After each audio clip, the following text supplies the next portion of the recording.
ஸ்ரீ ரமணா அருளமுதம். உண்மையை உணர்ந்தால் இந்த உலகமே பரலோக சாம்ராஜ்யம். உலகம், உலகத் துன்பங்கள், உலக அமைதி இவற்றையெல்லாம் குறித்து ஆங்கிலேய பெண்மணி ஒருவர் ரமண மகரிஷியை வினவினார். அந்த வினாக்களும் விடைகளும் வருமாறு. ஆத்ம ஞானத்தோட நோக்கம் என்ன? ஆத்ம ஞானம்தான் முடிவு, அதுக்கு மேல ஒண்ணுமில்ல. அதனால ஆத்ம ஞானத்துக்கு எந்த நோக்கமும் இல்ல, இருக்கவும் முடியாது. இல்ல, ஆத்ம ஞானத்தோட உபயோகம் என்னன்னு கேட்டேன். ஏன் ஆத்ம ஞானம் அடையணும்னு தேடுறே?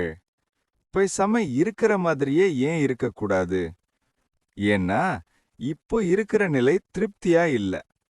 ஆத்ம ஞானம் அடைஞ்சா அதிருப்தி போயிடும். அதிருப்தியே எப்படி ஆத்ம ஞானம் போக்கும்? நான் உலகத்துல இருக்கேன், ஒரே போர்மயமா இருக்கு. ஆத்ம ஞானம் இதையெல்லாம் முடிவுக்கு கொண்டு வருமா? நீங்க உலகத்துல இருக்கேளா, இல்ல உலகம் உங்ககிட்ட இருக்கா? எனக்கு புரியல. உலகம் என்ன சுத்தி இருக்கு. நீங்க உலகத்தையும் அதுல நடக்கிறதையும் சொல்றேள். அதெல்லாம் உங்களோட கற்பனை. கற்பனை மனசுல இருக்கு, மனசு உங்களிடம் இருக்கு. அதனால உலகம் உங்களிடம்தான் இருக்கு. எனக்கு புரியல. நான் உலகத்தை பத்தி நினைக்கலனாலும் உலகம் இருக்கு. உலகம் மனசுக்கு வேறையா இருக்குன்னு சொல்ல வர்றேள். அதாவது மனசு இல்லைன்னாலும் இருக்கு. ஆமா. தூங்கும்போது உலகம் இருந்ததா? ஆமா. தூங்கும்போது பார்த்தேளா?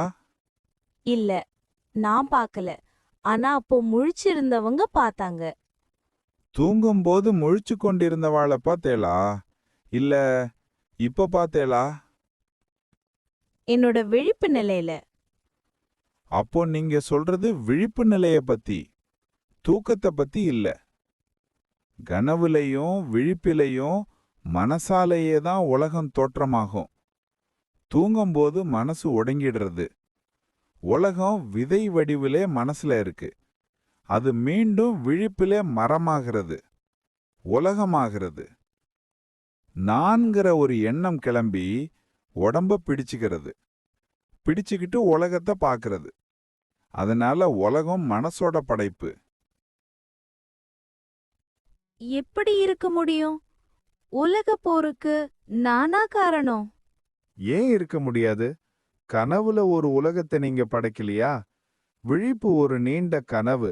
கனவையும் நனவையும் பார்க்கறதுக்கு ஒருத்தன் இருக்கணும். அவன் யாரு? அது உடம்பா? இல்ல, அது மனசா? அப்படித்தான் இருக்கணும். ஆனா மனசு இல்லாம நீங்க இருக்கேளே. எப்படி? தூக்கத்துல அப்போ நான் இருந்தேனான்னு தெரியலையே. நீங்க இல்லன்னா நேத்து நிகழ்ச்சியை எப்படி ஞாபகப்படுத்தவேள்? தூங்கும்போது நீங்க இருக்கேள்ங்கிறதோட தொடர்ச்சி விட்டு போச்சா? ஒருவேளை போயிருக்கலாம். அப்படின்னா குப்புசாமி ராமசாமியா தானே முழிப்பான். எப்படி ஒரே ஆளே தூங்குறதுக்கு முன்னாடியும் பின்னாடியும் இருக்கான்?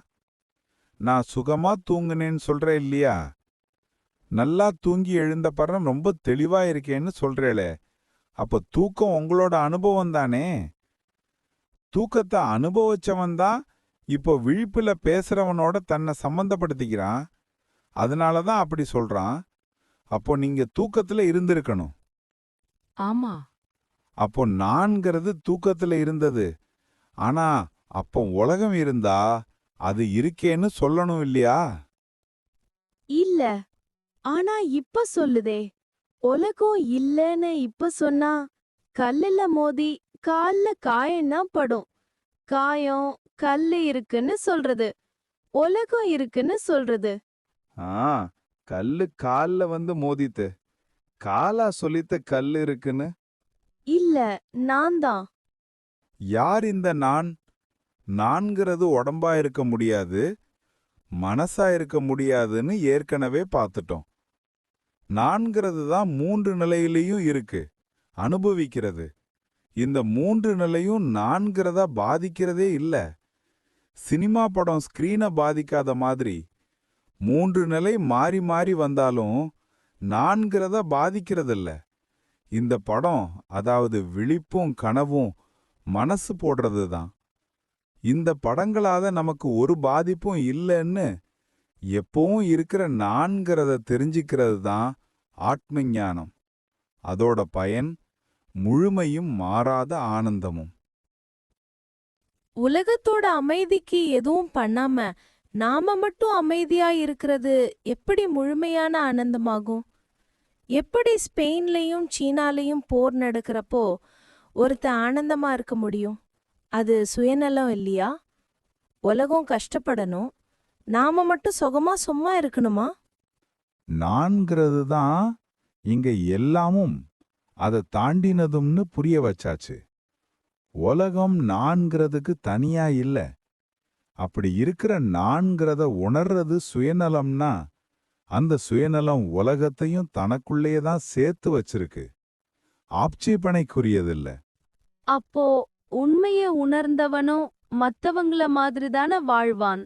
ஆமா, உண்மையை உணர்ந்தவன் தனக்கு அந்நியமா உலகத்தை பார்க்கறதில்ல.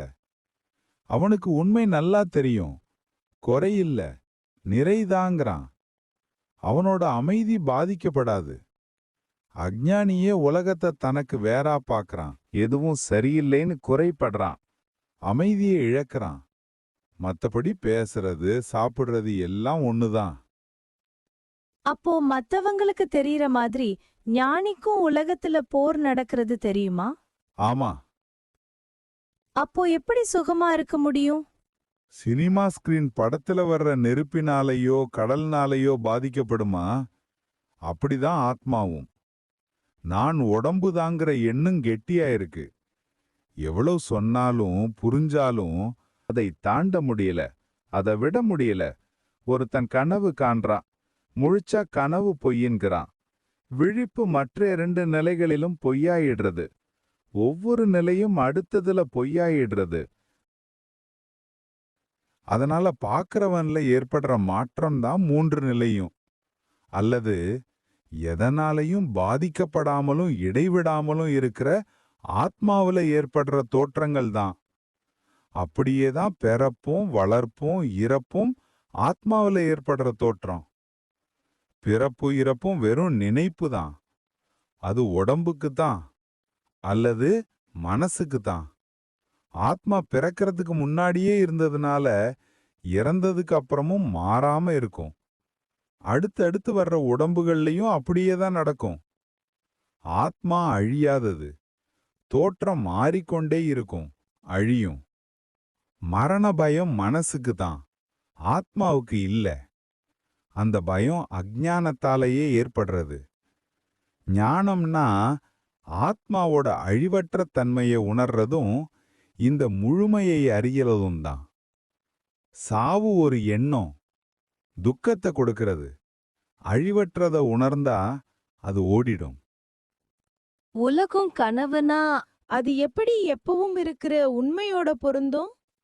உலகம் ஆத்மாவில இருந்து வேற இல்லைங்கிறத உணர்ந்தா பொருந்தும். ஆனா கனவு கொஞ்ச நேரம்தான் இருக்கு, விழிப்புல அது பொய்ன்னு தெரிஞ்சிடுது. விழிப்பும் அப்படிதான். ஒருத்தர் 50 வயசு வரைக்கும் வாழ்றார்னா அவரோட விழிப்பு நிலை 50 வருஷமா மாறாம தொடர்ச்சியா இருக்கு. கனவுல அப்படி இல்ல, அடுத்த கனவு வேறையா இருக்கு. உங்களுக்கு ஒரு கனவு வர்றது, அதுல 50 வருஷம் நீங்க வாழ்ந்த அனுபவங்கள் எல்லாத்தையும் ஒரு புஸ்தகமா எழுதி வெளியிடுறேன். உங்களோட கூட இருந்த எல்லாரும் அதுல கலந்துக்கிறாங்க, உங்களை பாராட்டுறாங்க. அப்புறம் கனவு முடிஞ்சிடுறது. பார்த்தா 5 நிமிஷம்தான். ஆனா அந்த கனவுலே நீங்க தொடர்ந்து 50 வருஷம் டைரி எழுதுனதா இருக்கு. எது உண்மை? இப்போ நீங்க வாழ்ந்த 50 வருஷமா, இல்ல கனவுல நீங்க வாழ்ந்த 50 வருஷமா? கனவுல 50 வருஷம், இப்போ 5 நிமிஷம். இந்த 50 வருஷம் தூக்கத்துல இல்லவே இல்ல. அவ்வளவுதான். 2 நிலைக்கும் பேதம் இல்ல. அப்போ ஆன்மா இந்நிலைகளால பாதிக்கப்படுறதில்ல, மறுபிறப்புகளில வர்ற உடம்புகளாலேயும் பாதிக்கப்படாது. அப்போ உடம்பு எப்படி தொழில்படுது? உடம்பு ஜடம்னாலும் ஆத்மாவோட சந்நிதி மாத்திரத்தாலேயே தொழில்படும். அப்போ உண்மையை உணர்ந்தவன் ஆத்மாவே தான். அவன் உலகத்தை பாக்குறது இல்லையா?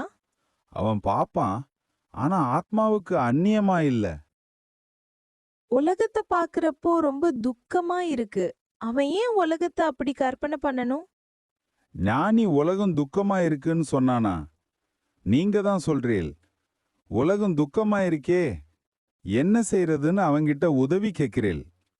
ஞானி தன்னோட அனுபவத்துல இருந்து ஆத்மாவுல இருந்தா துக்கம் இல்லைங்கிறான்.